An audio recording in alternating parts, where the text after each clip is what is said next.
Welcome to Inspire Campfire, a podcast where ordinary people tell their stories of extraordinary adventure.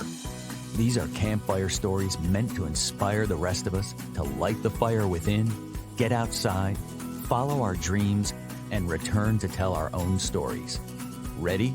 Let's strike the match.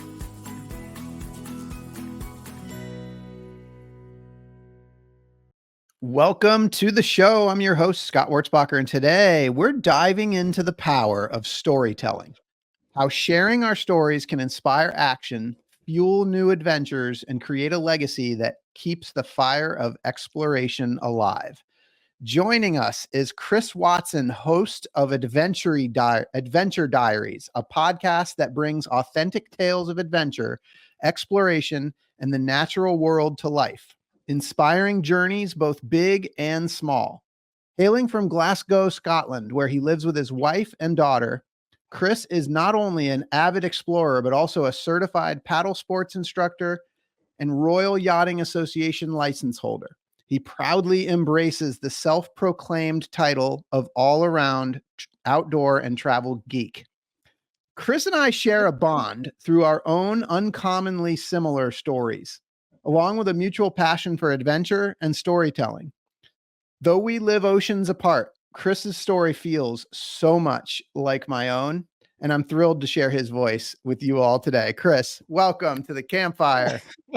Excellent. Thanks, Scott. What an introduction. Yeah, and I think, as we said before, brother from another mother, it seems. I mean, fantastic.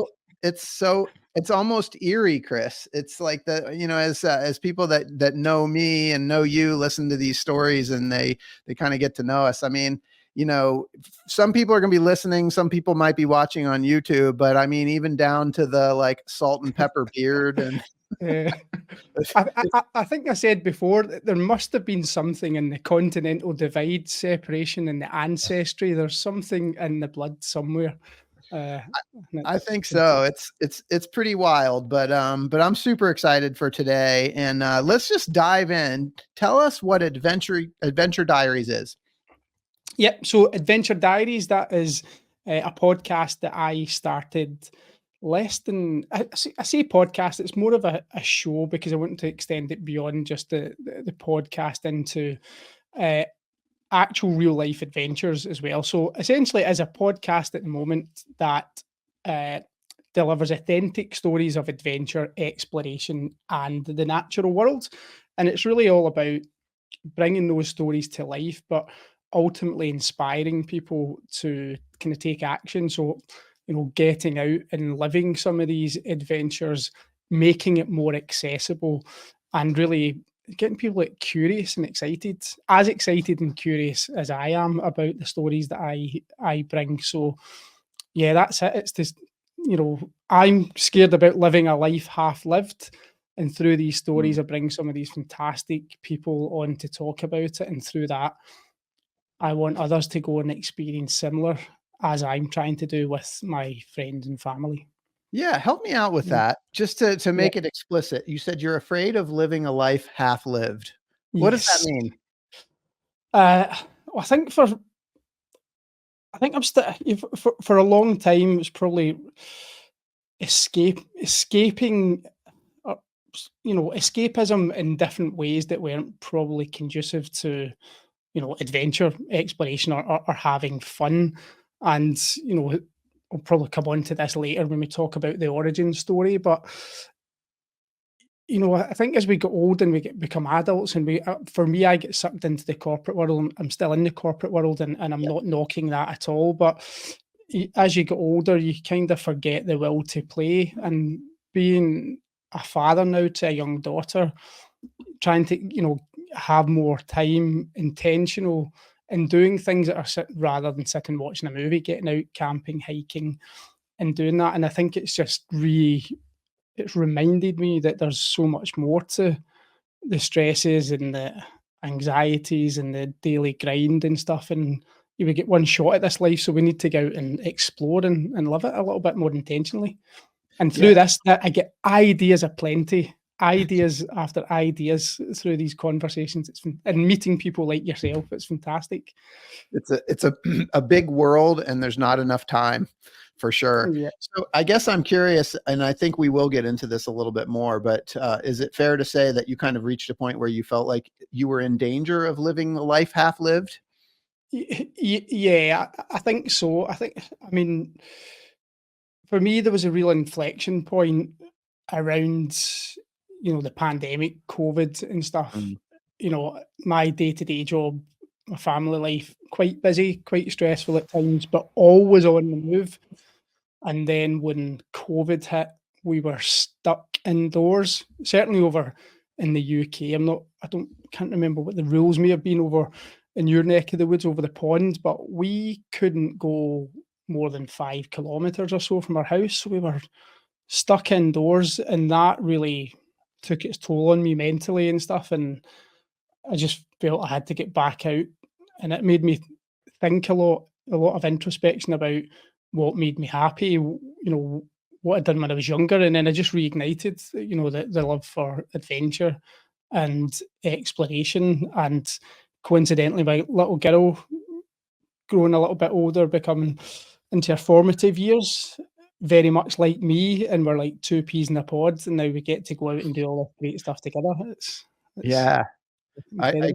I totally get it, and I love that you use the word reignited because it suggests that it was there before and it kind of went away and then it came back. And I do want to come back to that. So before we go too deep there, though, let's come back to your show, Mhm. because you've got a really there's a lot of similarities between what we do on this podcast and what you're doing in terms of helping people to like get inspired to go off and create their own adventures. But you've got 3 promises to your show, and I loved if we could kind of touch on each one of them because they're very cool. Yeah. So actually, I'll let you go if you could just share the 3 promises of each one of your episodes. Yeah, so the format is, there are 3 things. The first thing is a captivating story. Hmm. The second is a call to adventure, and then the third is a pay it forward. There is a fourth coming in a future season, but I'll maybe tease that later. But essentially, every episode it will be a compelling subject person, and they'll have a fantastic story with hooks of entertainment, daring feats of endurance, or whatever it is. But to make things accessible, because not everyone can climb Everest or go into the heart of the jungle on a science trip or go to Antarctica or go to space, whatever it may be. uh, I ask every guest to give a suggestion to those listeners, of an adventure activity or a place or something to get people to go and close the episode and go, and actually uh, investigate, or actually do the activity. And then the third is a pay it forward. So I want to try and raise more awareness for good causes, whether it's charities, projects, conservation, humanitarianism.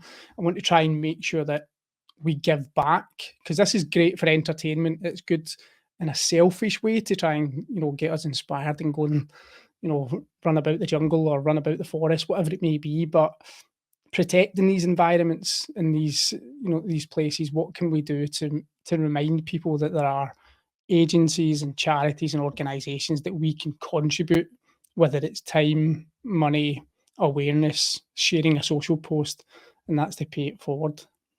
Yeah, I love it. Okay, so captivating story, and then we Yep. have the call to adventure, which is essentially encouraging people to get out and go do their own adventure, right? And then the pay it Yep. forward, which is kind of the, how can we contribute to something bigger than ourselves, essentially. And I love that. Yeah, and coming back to the call to adventure, so I'm patient zero as far as this goes. So when I ask, I'm also asking for myself, and I'm asking for my daughter. And I'll give you an example. And this is where I sometimes get, people saying to me, it's you need to approach the everyman and woman and bring the everyday adventurer into it. And I am doing more with that. But what I want people to realize and not miss if they haven't listened to a full episode is that these people also do the boring stuff or the more mundane stuff or the micro adventures that we call. And there is something for everyone. And as I say, patient zero. I interviewed a lady, Kathy O'Dowd, and she was the first South African think, to climb Mount Everest, and the first female to do it from both sides. Her call to adventure to me was to take my little daughter to an indoor climbing gym. And now, 6 or 7 months later, we are members of the indoor Nice. bouldering, and we go twice a week. So, and we're going to keep that up now. That's a bond that I want to think, because my daughter will grow up, she'll become a teenager, she'll do all the teenage girl things, she'll get sucked into that life. And that's going to be my connection to her. It's making sure that we still have that bond, and it's through adventure. And so it doesn't matter if someone's been to space or went to Everest, they still can be relatable. They can still do these things that we can all do, and they can encourage you to be more active. And yeah, and that's the whole purpose of it. And like I say, I'm living it, so I'm doing most of what these people recommend as well. Yeah, you and I have gotten to talk on a couple of occasions before today, and I've heard you use the word accountability. Yes. Yeah. And this is exactly it. It's when I started the podcast, I, I do a lot of, and I wish I could turn my camera around, because behind here I have a massive whiteboard, and I have a whiteboard over here, and I have a whiteboard over there. And I always try to keep myself accountable for things as a father and a husband and in health. But for the mental health side of things and doing things that I was passionate about, I lost a lot of that over the years, because it was most of the whiteboard was about the daily grind. So I Mm. wanted to be more accountable, and what was I passionate about? What did I like when I was a kid? What are these things that I used to have so much fun with that I kind of forgot about? And then this is part the inception of the show, and I started wanting to keep a diary of, ticking on a calendar how many adventures or trips I would go with my daughter. And I've just kind of melded this into this one thing. So yeah, and it just keeps me accountable. And now, because I'm on social media, and there are people following and listening, there's a degree of you have to keep up with the machine now. So, and it's serendipitous, because it is making me go out and experience the outdoors much more than I probably did 5 or 6 years ago. Yeah, I mean, I'm sure that it's similar for you as it is for me. I mean, if I'm gonna talk about adventure, I feel like I need to walk the Yeah. talk, right? So the more I talk about it, the more I wanna get out and actually do it. And that's been one of the major motivators for me. I'm curious, in kind of coming back to origin story, do you remember, like, what your initial intention was when you created your show? Yeah, I do actually. So I mean, I got the seed of this idea probably at a conference, a work conference, about 7 or 8 years ago, when Mhm. we had someone from the Olympics on stage talking. And I work in IT, so I work in a very corporate kind of environment, and yeah, Sure. that is what it is. It's a great job, but it's very different to this. And they had like a motivational speaker on stage, and it was a great, fantastic talk. And even when I'm traveling internationally and stuff with work, I'm always reading National Geographic. I've been a subscriber for as long as I can remember. I watch National Geographic, the Discovery Channel. I read all the books, all the explorers. I have done since I was a kid. And then there was just something about that event. I thought I wanted to reach out and have a different conversation with these people. Sometimes on the surface level of a book, people will tell you the cliff notes, the highlights. There's a lot of stuff that they will leave out, and I'm always curious about what makes these people tick, why they do certain things, because they don't always divulge that. And there's a lot more to how the show came to be, but that was part of it. It was selfishly like, I want to actually have a different conversation with these people.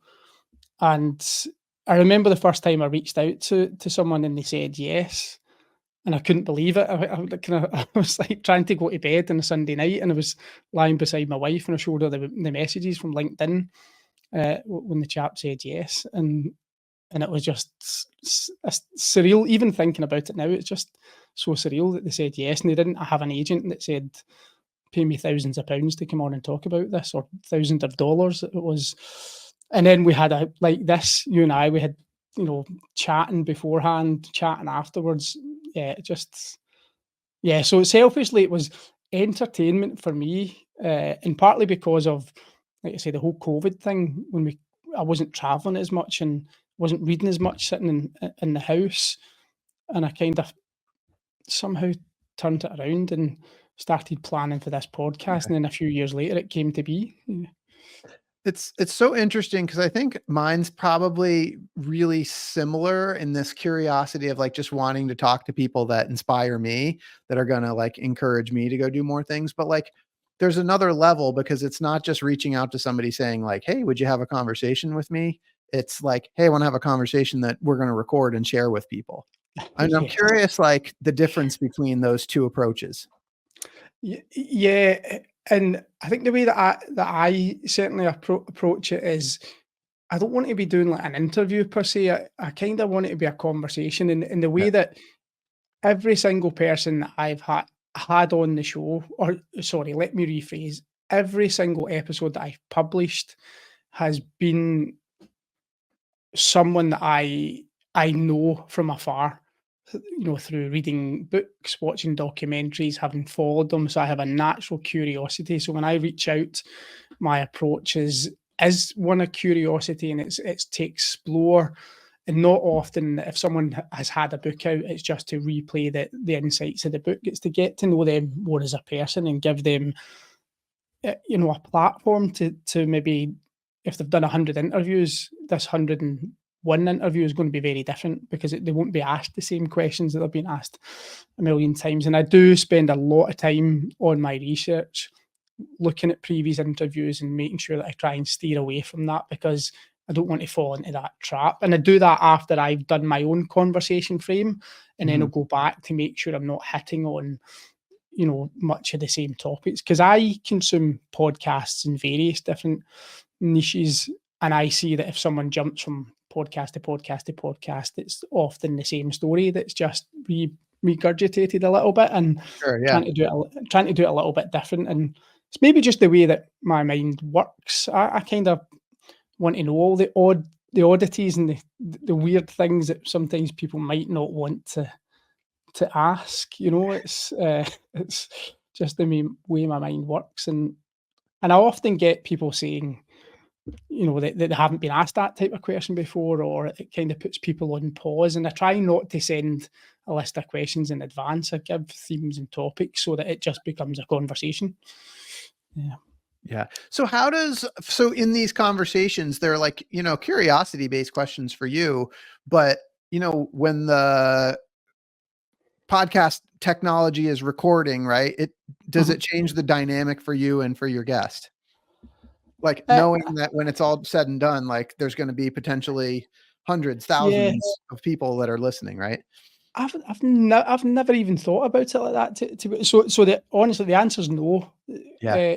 To me, I mean, I would love to do this in person much more than remotely, and I think that dynamic would be a little bit different. And I'll give you an example. So one of the I've interviewed a number of people from the show Alone, so like the survival show that I'm sure Mhm. you're familiar with. Yep. But we had a UK version of that kind of bombed after one season. But the guy who won that, Tom Williams, he's a great guy. So he's an English guy who lives in Lisbon, and I went and met him for brunch in Lisbon not so long ago. But then meeting him in person, having actually done the podcast like a couple of months before, I I kind of freaked out a little bit when I first went in because the dynamic, I was like, I didn't Yeah. really, because all of a sudden he wasn't in screen. We were Yeah. sitting in front of each other, and then yeah, after a while, it was absolutely fine, and it was great. It was really lovely to sit down and chat. So yeah, but I know I try not to think that it's going to go out and it'll be critiqued and judged and all the rest of it. I think, yeah, people will say what they say, but not had any trolls so far. I've had the odd little thing here and there, but by and large, the feedback from both the guests and the listeners and viewers has been good. Yeah, it's Uh, inspiring stuff. It's hard yeah, to poke holes in, awesome adventure stories, honestly. Um, yeah, One of the things that we talked about earlier, I mean, again, you said accountability, but something else that you said is that your podcast has become a form of therapy. Your yes, words. yes, it has, and And yeah, so we kind of touched on it, and I don't mind sharing this because it is part of my story, and you know, I own it. It is what it is. But I, you know, my history of where I grew up. So I kind of come from a broken home essentially. So I had a bit of a, in relative terms, it was a bit of a kind of challenging upbringing. So, and I don't have any of my parents. Both my parents are now dead. But anyone that ever meant anything to kind of me, kind of growing up, uh, you know, they've kind of passed. So, like the Yeah. father figures and stuff like that, and you know, having to, you know, this is a bit deep, really, but you know, like losing my mother, you know, a few years back, not long before COVID, and that was quite agonising in terms of how that she had to endure. So all of that, you know, I seen nature and the outdoors as a degree of escapism as a kid, and I was always running away from something or running into something. So to really escape, whether it was when I was a child, but then going into the woods and camping and stuff like that. But then as a young adult, you know, going away on hikes and stuff. But then when I became a professional in terms of my job, you know, I was full steam into that. It consumed everything. Then juggling being a father, and then essentially when you know my parents, you know, having to deal with all that trauma that came out of COVID, and through you know having been in therapy and trying to work through all that kind of trauma and stuff, you know, therapy taught me about finding stuff that you were passionate about and finding going back through. Yeah, I mean, yeah, you know, I don't know if anyone listening's been through therapy, but you know, all the stuff you have to unearth from your childhood and all the stuff you have to face, and the out the I mean, you know, the outcome of that was that it was things like this, like going on adventures and living more intentionally and embracing things and trying to let go of like you know, ego and, you know, just being more content with things. And that really kind of led me to this, to reaching out and speaking to people and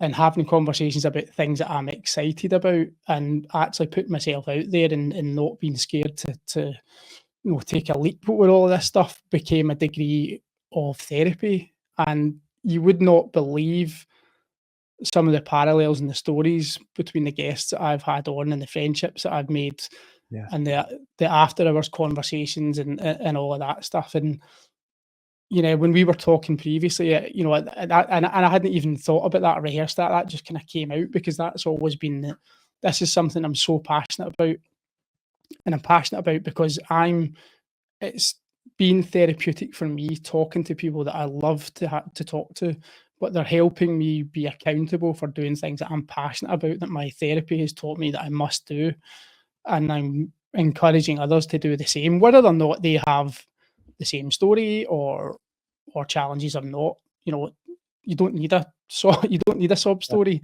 to go and Yeah. enjoy this. But if anyone can take anything from any of the conversations or recommendations, then I will be doing my job in paying it forward.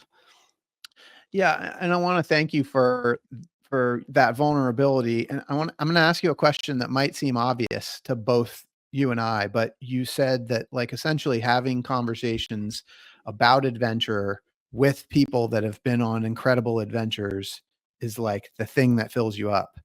Why? Well, Or in what well, way? yeah. So I'll get, and like I've said, I'm patient zero, so I'll give you some real tangible Yeah.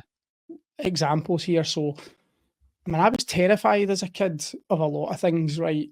My upbringing, my environment, my home circumstance, escapism, what you know, was going away to the woods. But there's things like, I was terrified of water. You know, Mm, couldn't swim. I never learned to swim until I was in my 20s. But then that fear came back again. And through all of this and embracing all this, I kind of faced my fears a little bit. I've now become a paddle sports instructor. I've kind of organized like mini expeditions, you know, kayaking in the Atlantic, you know, I've been kayaking in Norway, you know, all these types of things that, you know, as a terrified young child, mhm. trying to get over that when you're a young adult and then when you become an older adult to then circle back around this. And realizing that, you know, some of these people that I'm speaking to, that they've just got as many vulnerabilities as we may have, and if I can do this as a 40-something approaching 50 years old, you know, anybody can do this kind of stuff, and you don't need permission to do any of this type of stuff. Sometimes it's getting over your insecurities, the imposter syndrome. There's nobody keeping scorecard for any of this. You just need to get out there and get on with it. Yeah, that's Yeah. kind of it.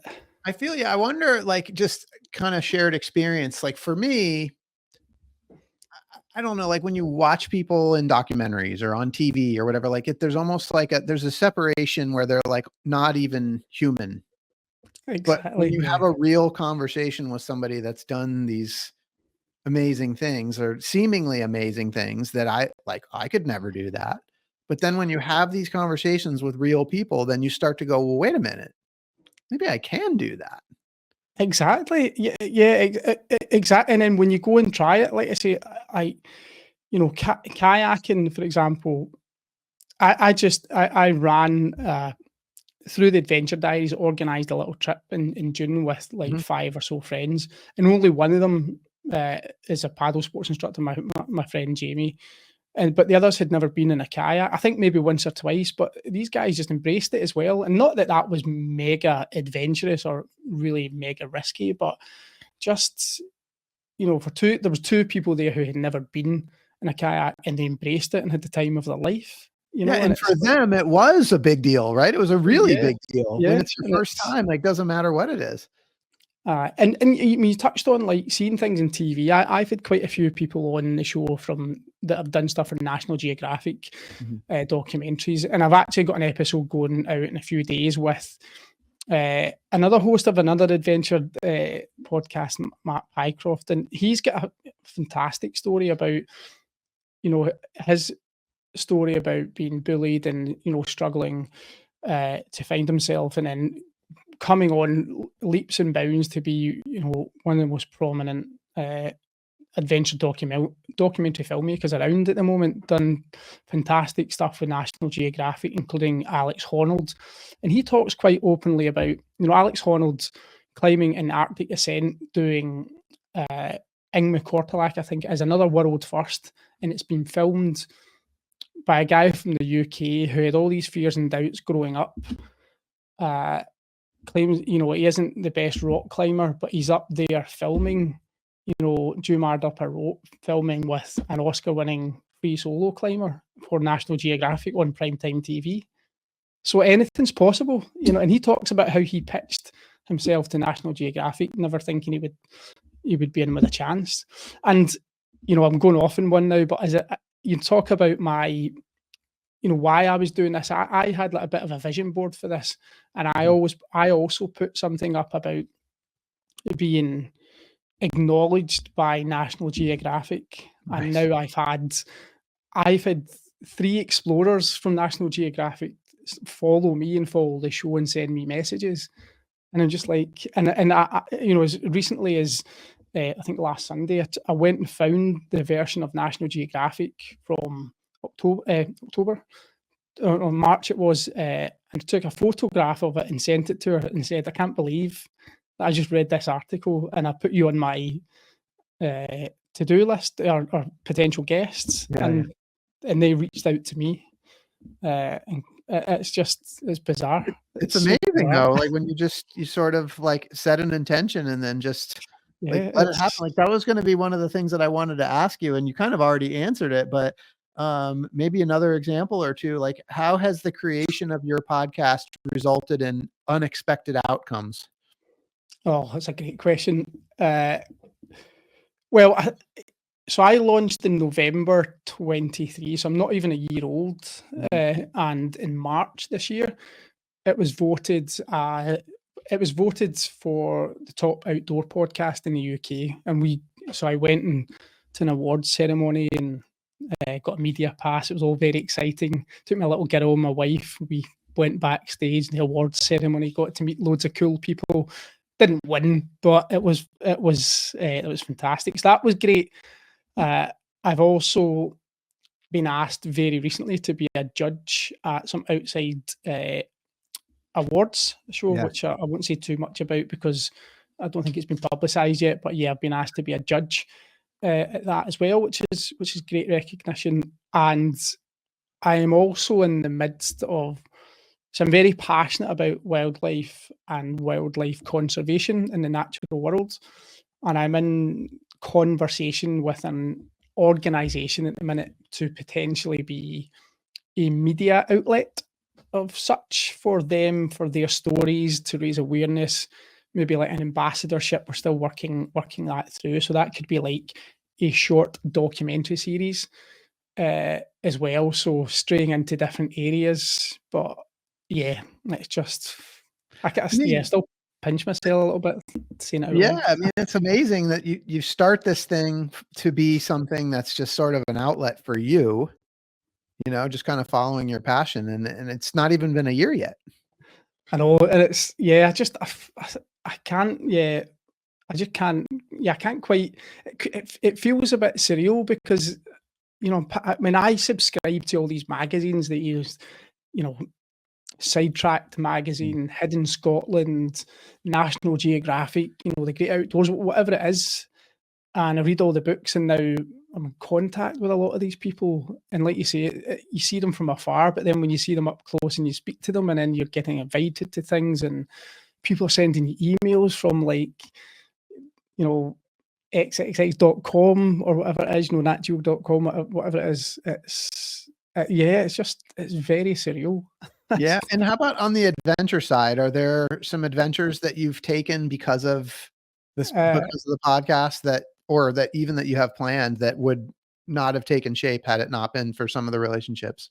Yeah, well, there's a few things in the works at the moment. So there's some stuff that I'm planning in 25 and 26, actually. So something in Norway, hopefully to the Lofoten Islands, uh, Nice. which could be diving with orcas Wow. potentially. And another one is in the jungles of Guyana in 2026. Wow.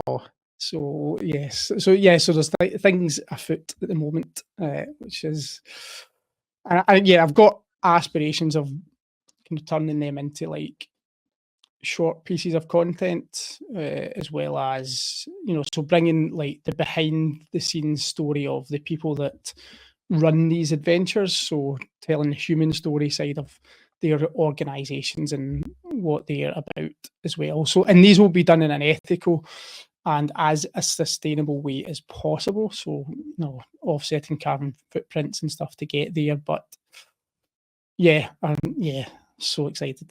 Yeah, it's amazing. So, you and I like absolutely share this love of adventure and like experiencing adventure. And for you, part of the reason why you started a big reason was to hold yourself accountable to adventure and to be an adventurer. But yet we both also have this desire to share the experience with other people. And I'm just curious, like how those two play for you. 'Cause Yeah. it's like one seems to be like an extension of the other. It absolutely is, and I think it's keeping me more accountable because the things that I've always wanted to do, I mean, some people might call it a bucket list or whatever. I want to do that and then share it purposely to not to be self-aggrandizing, but to document stuff for my family to see, my daughter, in years gone by, look her into it as well. So almost to document it, but I'm trying not to just tell stories for the sake of telling stories. I want something to be meaningful and purposeful from it. And it is something I wrestle with in terms of like social media and stuff. I don't Mhm. want to be taking the shots and the snaps and going to places just to get a photo or a video. I want it to be a meaningful experience. And if we can document and turn that into some sort of content that inspires people to do stuff in an ethical and sustainable way, then so be it. But I still love talking about it, and there will be things that that I talk a lot about that might be difficult to realise, such as I have a passion for Antarctica, but it's going to cost an arm and a leg to go to Antarctica, quite frankly. So, but yeah, it is a fine line, Scott. I think trying to I don't want to be another voice in this world that is just a voice. I want to be someone that's taking action and encouraging others to do to do stuff too. Yeah, I mean, it kind of, I guess this is connected, but it sort of brings me to like the next thing. My mentor, Robert Holden, once said to me, would you rather experience the kingdom of heaven or talk about it? And I relate the same thing to adventure. Like, would you rather talk about adventure or experience it directly? Oh, And it doesn't have to experience be a choice, right? it. Obviously, there's a both and, but I'm curious your thoughts on that. It would be experience. Yeah, experience. Yeah, absolutely. Yeah, absolutely. Experience all day long. Yeah, because and that's the thing. So I read a lot, I watch a lot of stuff, but and that's in a bit of tangential link to part of the reason for doing this with my daughter.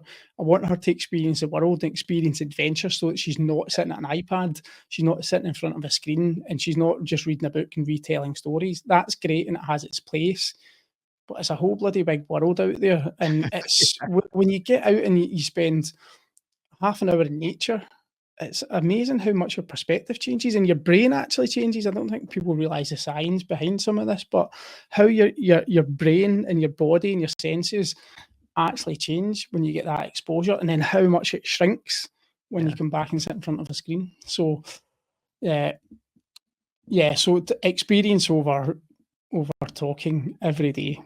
Yeah, I mean, I agree with you. Hypocritical, because here we are, two guys sitting here talking about adventure. Exactly. But I mean, I do think that there's that both and I mean, I think that's part of the hero's journey, right? We go out and we experience adventure, and then we come back and we share it with others in hopes of passing on those stories and encouraging other people to go. Don't get me wrong. I'll tell you all about it. I love to talk. As soon as I come back, you'll hear all about it. You'll see all about it. But it will be the experience and then the story afterwards.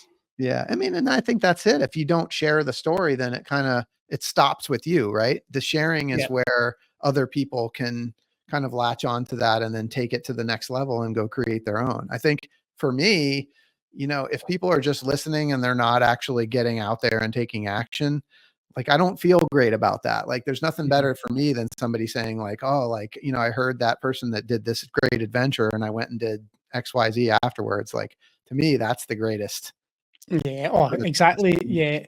I mean, you must get that yourself. Do you get people, dropping you DMs and stuff, telling you about the shows that they've listened to and, the inspiration? Yeah, absolutely. I mean, I love that. I love that when I hear people taking action based on something that they heard. I think that's kind of what it's all about. I'm curious, like, so you've interviewed dozens of adventurers, and I'm curious if there's like common themes that you've heard from people. Yeah, the common theme is that it's almost like just get started. If you the advice is always, if you've got a seed of an idea on an adventure, go and do it. I mean, I've had people that have had no experience that have gone on to do incredible things, breaking records, whether it's, finding the sponsorship and cash to go and do something incredible without any experience. It's just, and they all do the boring grocery runs and take the kids to school, and they do all this in the downtime. We see the highlights that they've went and trekked somewhere or they've climbed something, but after they do that for a couple of weeks or a couple of months, they go back to taking the kids to school. They're just ordinary people. Sometimes they're struggling to make ends meet and stuff. So it's like adventure is accessible, and it does not need to be grandiose. It can be, sitting in the park or going for a hike at the weekend, or doing, an alternative venture of one of these grand things, like a micro version of it, or a local 7 summits rather than the 7 summits of the world. But the common theme is, stop asking for permission to this and go and do something this weekend and go and do it locally. You don't need a budget.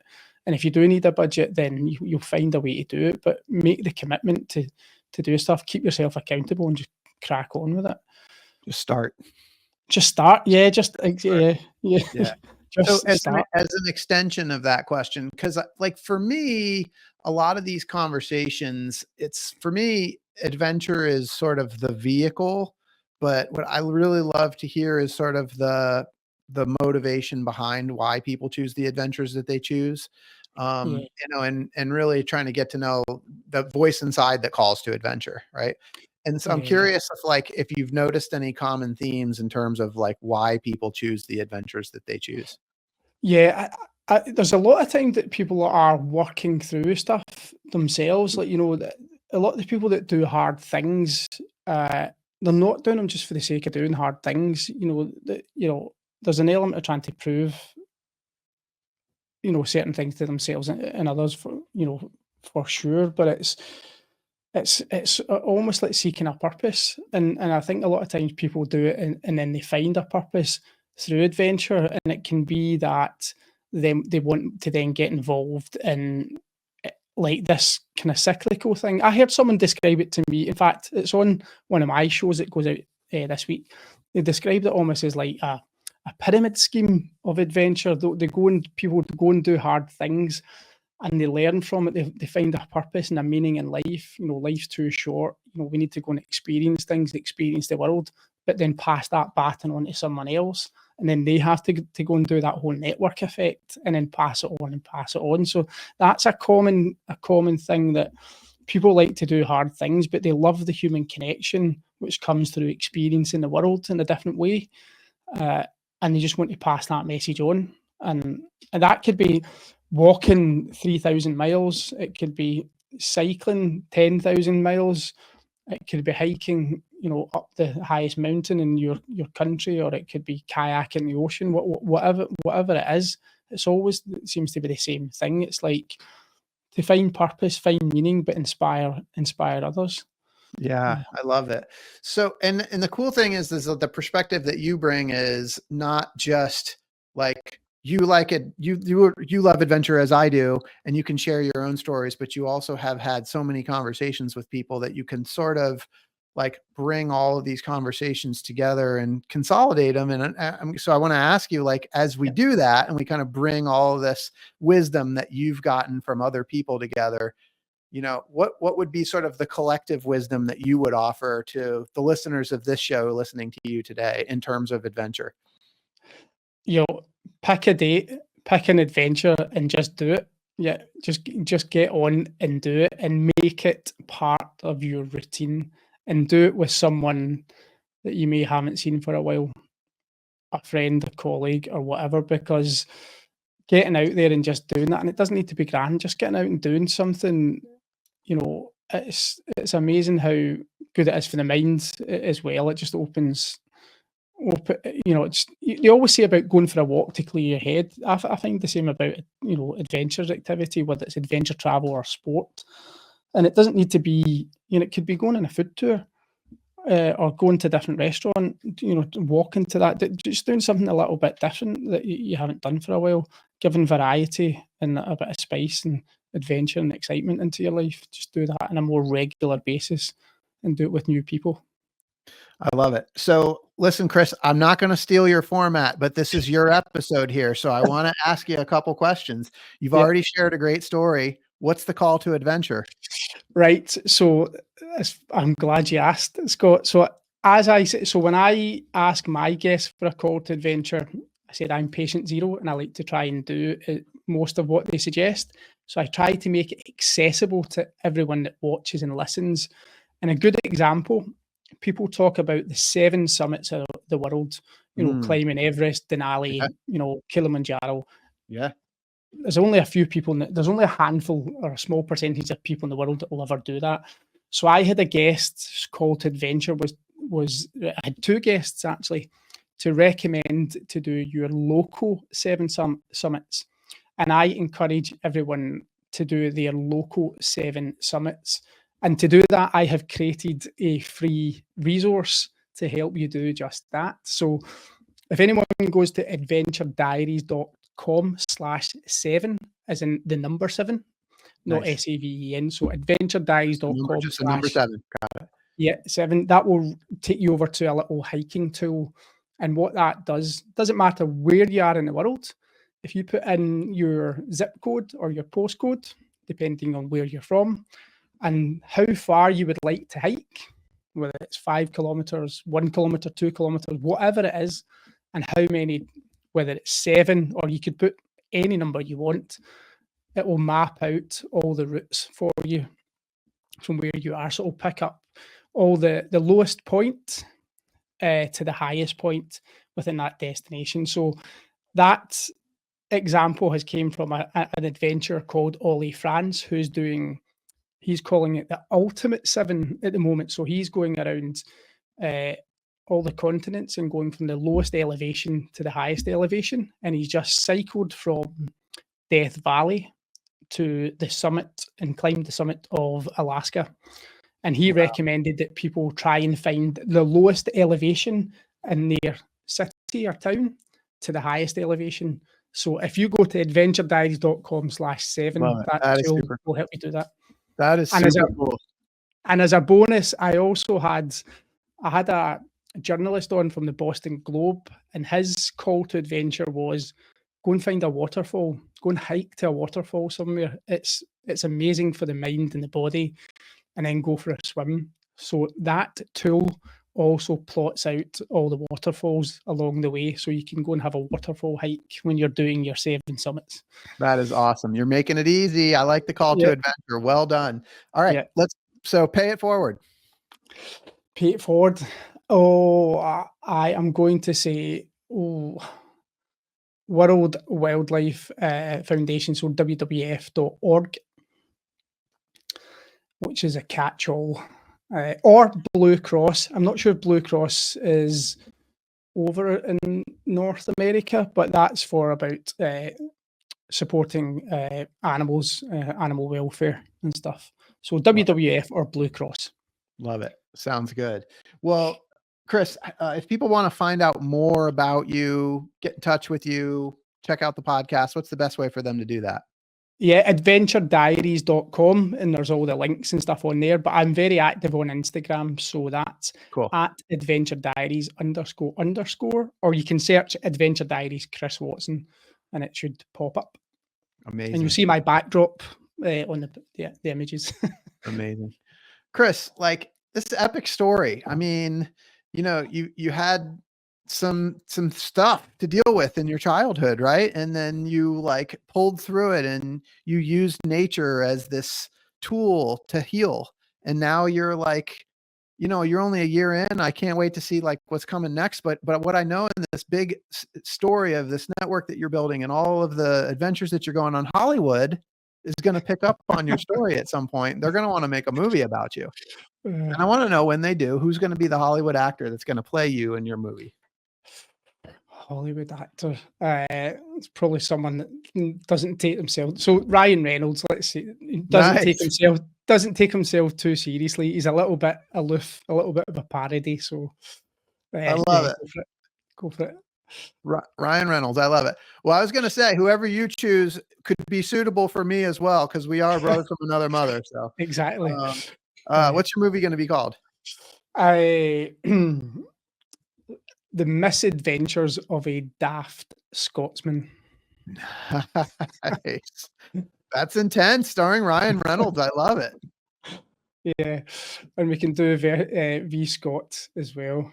We can do Deadpool 2, the Scottish person. I love it, man. Thank you so much. This has been so much fun. I really enjoyed talking with you today. For those listening, I hope you've been inspired today as much as I have. I hope Chris's story has encouraged you to listen to the voice inside that calls you to adventure, because we want to hear your story next. If you have a story to tell or just need a nudge to create one, please send me an email. We'd also appreciate it if you'd help us spread the word by leaving a review and sharing or tagging Inspire Campfire in your social media. And until next time, I want to encourage you to get outside. Thanks for listening. Chris, thank you so much for being here. Awesome. Thanks, Scott. I've absolutely enjoyed this. This has been brilliant. Thank you so much for inviting me on. It's incredible. You're doing some brilliant work. Keep it up.